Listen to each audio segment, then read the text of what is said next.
Karibu mtazamaji. Jamii ya Ogiek inayoishi katika eneo la Chepkitale Mlima Elgon imeathirika baada ya barabara pekee inayounganisha eneo hilo na Kapsekuoni kuharibiwa na mafuriko. Wakazi hao wanasema barabara hiyo ya kilomita 34 iko katika hali mbaya, jambo ambalo linahatarisha maisha yao na kuwazuia kupata huduma muhimu. Aidha, wakazi hao wamelalamikia kuwa baadhi ya mazao yao ya kiuchumi kama maziwa na asali haiwezi kufikishwa sokoni kutokana na hali duni ya barabara hiyo.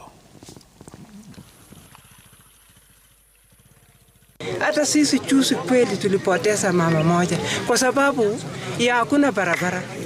Barabara yetu kama punda ndio naweza kupepea ama naweza pepea pikipiki na mtu ile iko na msiko alafu anabeba na pikipiki, na unajua pikipiki kwa barabara yetu iko mbaya, inaenda akiruka juu, inaenda na kuruka juu.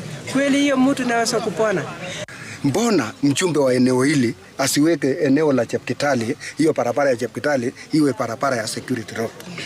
Juu hii barabara inaunganisha Mount Elgon, inaunganisha jamii na inaenda mpaka karibu na mpaka ya Uganda. Tumekusanyika hapa leo kwa majonzi, sio kwa furaha. Na tulikuwa tumezoea maneno ya barabara hakuna, hospitali hakuna, shule hakuna, security hakuna. Kwingineko ni kwamba viongozi